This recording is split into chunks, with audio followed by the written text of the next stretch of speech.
Hi, and welcome to another episode of White and Woke at Work. I'm here today with my guest, Chris Armstrong. And Chris, it's just a pleasure to have you on the show. How are you? I'm good. Thanks for having me. You're one of my favorite people, so thank you, seriously. You're one of my favorite people too. So Chris is the CEO, owner, co-partner, founder of Veritas Culture. They provide amazing training and facilitation to countless numbers of people. And Chris, why don't you tell me a little bit about, I guess, what you do and how you make workplaces better? So we do culture facilitation and diversity to belonging facilitation. So we're not instructors, we're not coaches. We're very much about giving voice to people and helping them find their voice. And what I mean by that is we get asked to go to a lot of places. We were by name requests for the George Floyd murder, the Kavanaugh investigation, there was Shad Brooks murder.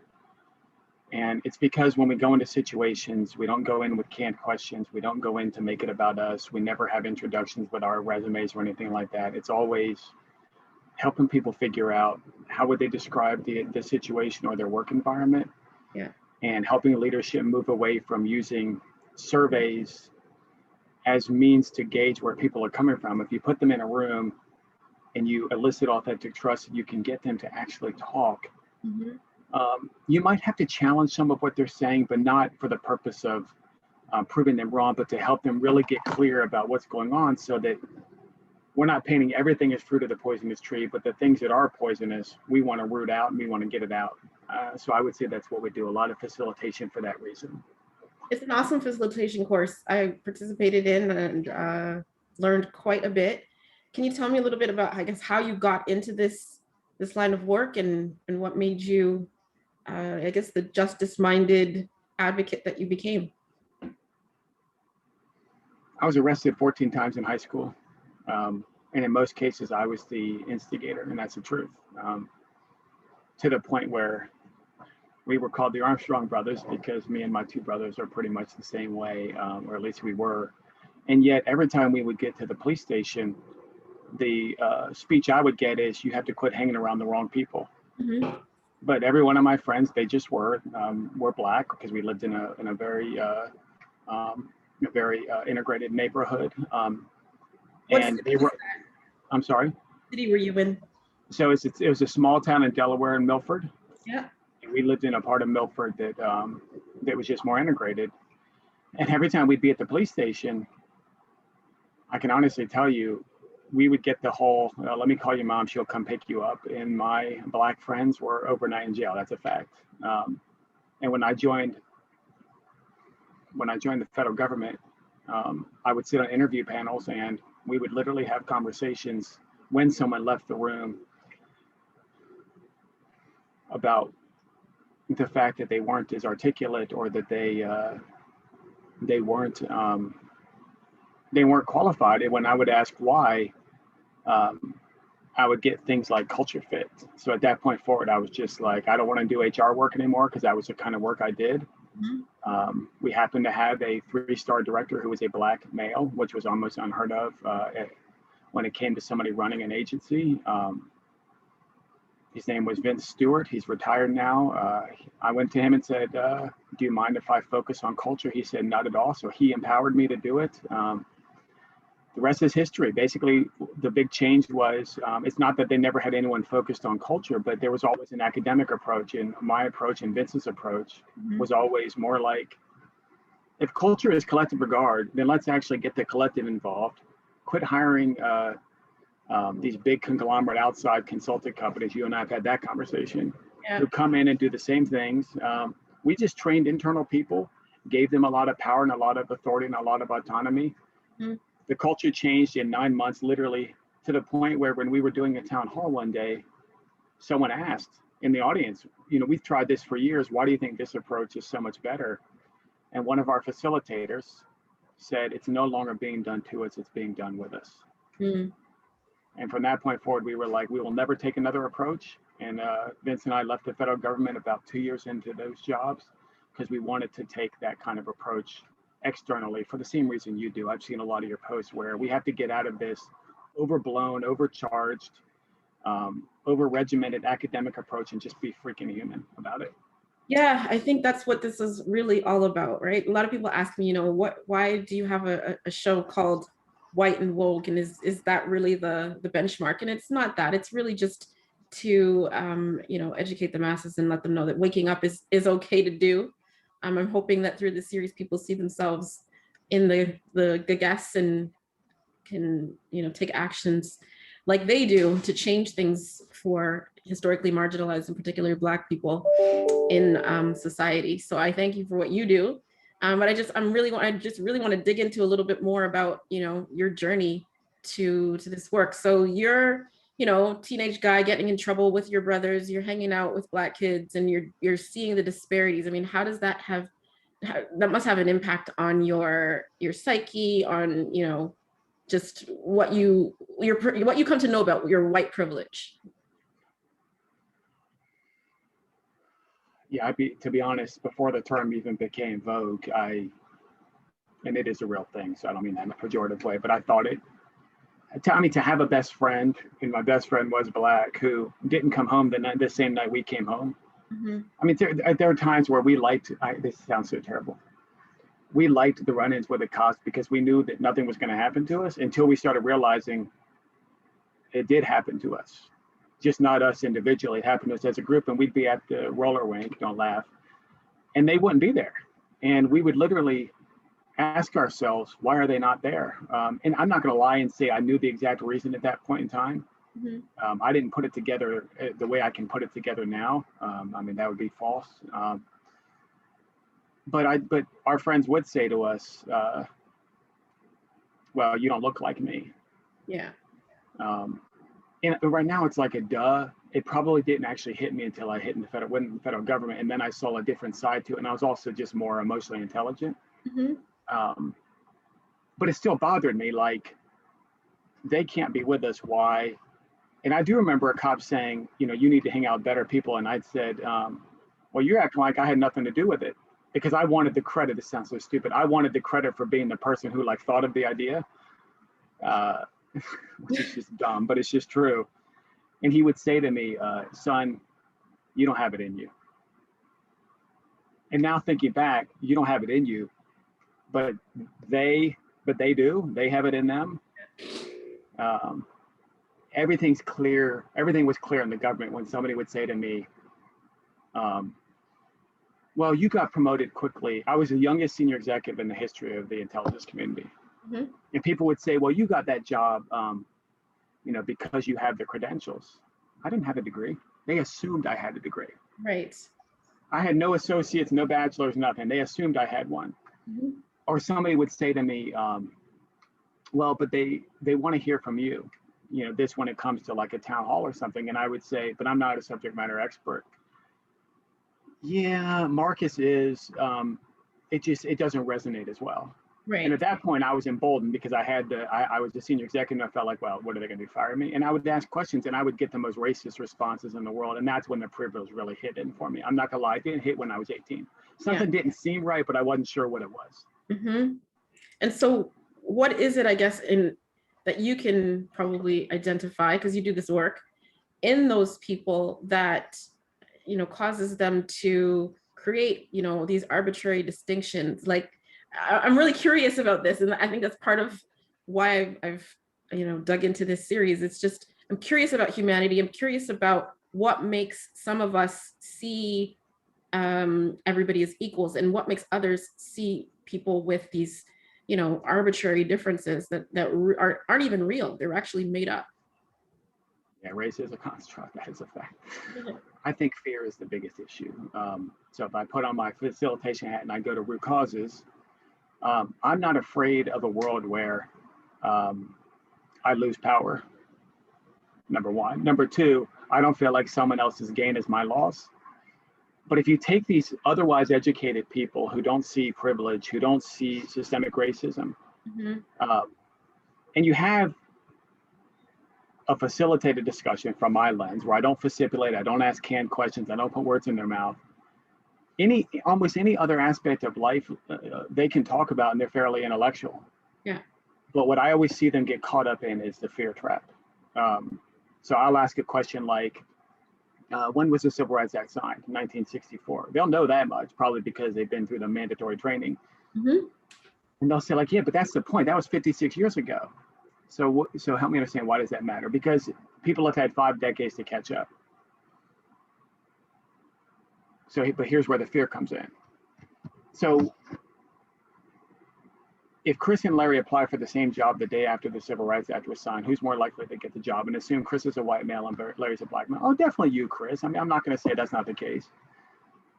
So if Chris gets the job and Larry doesn't, what kind of job does Larry get? Oh, probably a minimum wage job, yeah. So if Chris has kids and Larry has kids, whose kids start off from a better place? Well, probably yours. And if my kids start out from a better place and Larry's kids start from a better place, what about our grandkids?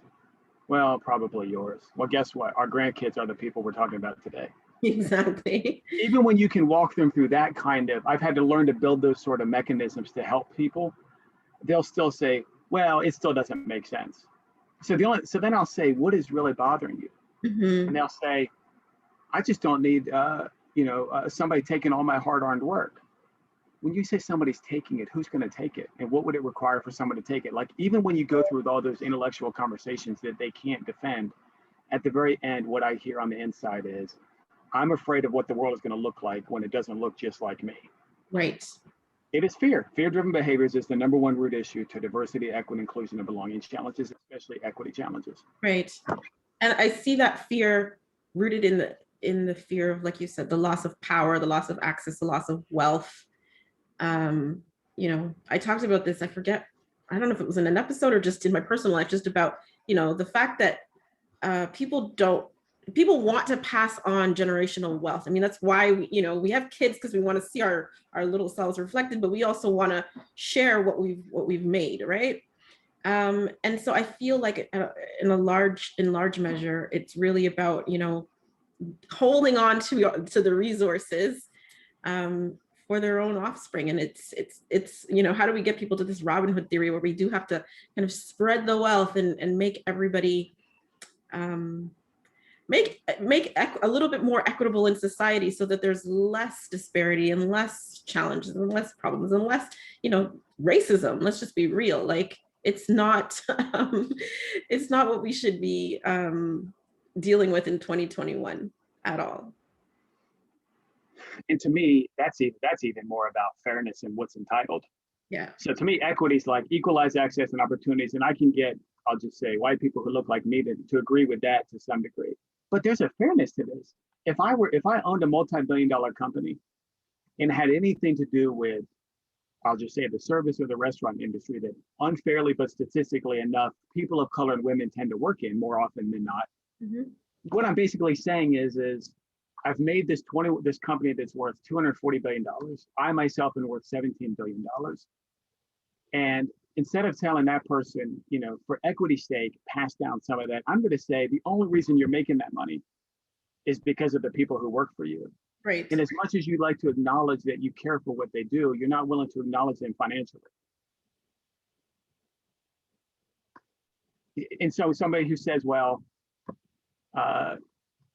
they had the same opportunity, you can do anything you set your mind to. No, you can't. No. Your mind isn't the only thing that influences your outcome. And intellectually, they get that. But again, we walk down that line. Why aren't you willing to pay your people more money, even though you say you need them and you care for them? Mm-hmm. To me, it's a fairness issue. It's not even an equity issue. Yeah, I'm with you 1,000. Oh, God. So, Chris, I really want to dig into you a little bit. And I would be remiss if we didn't talk about, the music written directly behind you on the screen. The songs of the day. You always have songs of the day. Trapped, Bruce Springsteen, Love Will Lead You Back, Taylor Dane, and Word to the Mother, Belle Biv DeVoe. So how have those songs shaped you? What was going on in your life at each, when each of those songs were released? And how does music, because you love music in all genres, right? Up and brown shirt. There you go. Like, how does music and your love of music in all cultures, influence, your activity today? I'm not going to say that music has a deep sort of meaning for me when it comes to sort of my social cause, my social justice side, Yeah. um, except to say that the first type of music I really loved was in fact 90s R&B, but that is again because that's the environment I grew up around. And I say 90s specifically because 2010 R&B just isn't the same. I don't care what anybody says. But I will say, I think if there's anything in the world that we are already aligned in, it's music. I did an article a couple of years ago where I looked at every song that has spent more than 10 weeks in #1 in the United States. 87% of them have diversity in the artist. Yeah. Every song that's uber popular, Old Town Road, Lil Nas X and Billy Ray Cyrus, Despacito, Justin Bieber and Daddy Yankee, One Sweet Day, Boyz II Men and Mariah Carey. Like, music is the one thing that, whether we know it or not, when it comes to what's most popular, what we spend the most money on, it is diverse. So I do feel like when I do facilitation, and Vince is the same way because my business partner Vince is a DJ, music is the one thing where we open up with a song of the day and people like get to know each other. And you wouldn't be amazed because you're in this field as well. Like, it wouldn't surprise you, like when people hear people say certain things, oh, a black dude likes Billy Joel or a white dude likes, SWV or whatever. Yeah. People start learning right off the bat, maybe we're not maybe people aren't who we think they are through these very narrow lenses. So to me, music can be sort of that eye opener for people. But other than that, I'm not going to say it has I listen to the lyrics like in an in-depth way. I just like music that sounds good. Yeah, I'm with you on that. Yeah. I mean, and as much as I love 90s R&B, I gotta say that I totally love 80s soft rock just as much. Like, that's my like, who's soft rock? Who is 80s soft rock? Give me a couple songs. I'm just curious. Like, what do you put in that genre? I put like Bryan Adams and like, Phil Collins and like, yeah, like I love that era. I love that time. And you made me think, actually, when you talk about those massive collaborations, even in that time you had like Run DMC, right? With Aerosmith, Walk This Way. Like, you can't get a bigger smash hit where two totally separate genres come together and like kill it, Another one that comes to mind is where like Big Pun comes together with Joe for like Don't Want to Be a Player, and it's like smash hit. You're absolutely right. Like, you do you learn a lot about culture through the music. You learn a lot about people through their musical tastes, and when you combine diverse influences, it really does lead to like better products. Like, why don't people get that even in like the workplace today? It's crazy. It's what we should be doing. It is what we should be doing. And I'm sorry, I have to drop one other 80s, and that's Tina Turner and Bryan Adams. It Isn't Love. But anyway, yeah, no, I totally with you. Taylor Dane fits in that. Like, That Love Will Lead You Back is just like like ballads where you can actually sing. Like, you can't sing anymore. Like, I'm in the car with my 2-year-old. She loves singing, okay? And she can't sing to anything that's playing on the radio. Like, there's no Whitney Houston, there's no like Mariah's. It's just, I don't even know what I'm listening to in the car, really. Totally with you. It's crazy. It's absolutely crazy. So Totally with you. I totally love the fact that you shared a little bit about, where you came from, your, musical taste, your business partner who's a Black man, and your collaborations through Veritas to make workplaces better. So I guess what's next for you through, supporting this movement for social justice and changing systems, changing hearts, macro level, micro level. What do you plan to do next? I think one of our biggest focuses is getting people out of the business case for diversity. Yeah. I'm tired of it. It's racist. And it doesn't account for the fact you didn't need a business case to hire your white workforce. So that's really one of our big focuses. And I would say our other big focus is helping people move away from consultancy from a big business perspective and into more boutique shops and into facilitation and real talk. Because as long as you have big consultancies, which are all about scalability, you're gonna not necessarily avoid, but scalability in and of itself means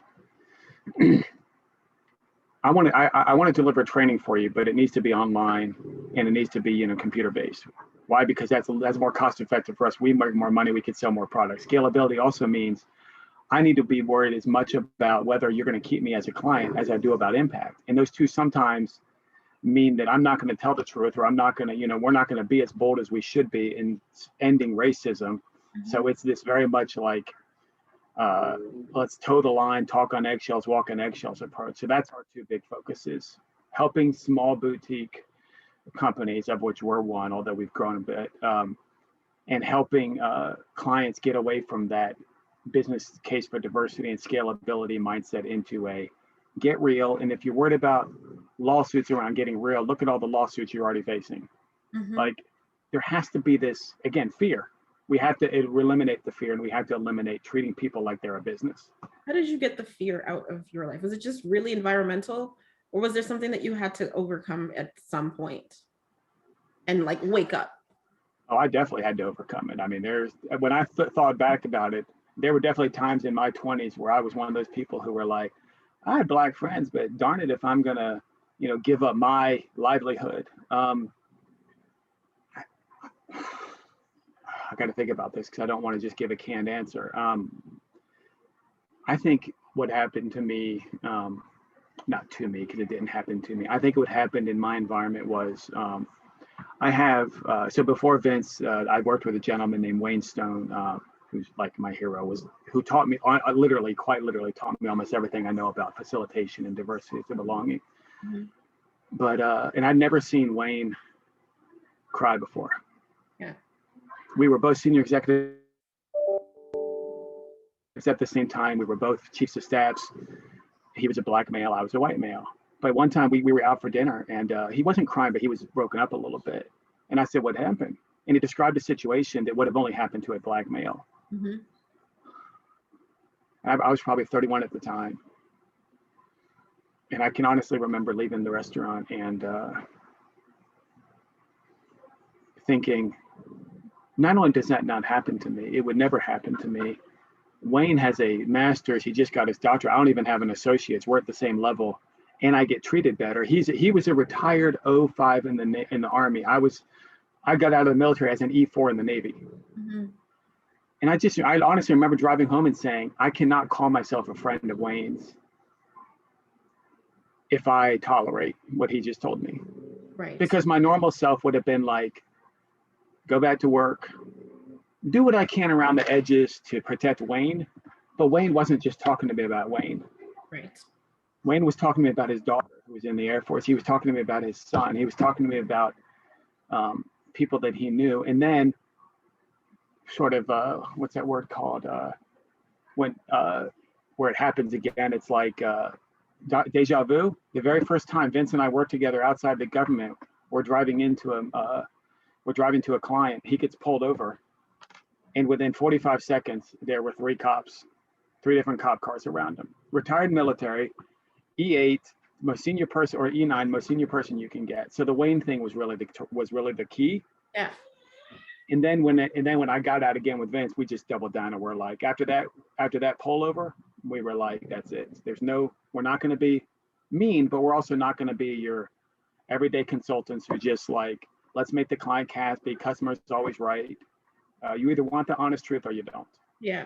We can be respectful in how we help you get there, but we're not going to cut corners, and we're not going to be your friend for the sake of being an impactful business. You realized he was talking about systems and not just, this one-off. Yeah. Yeah.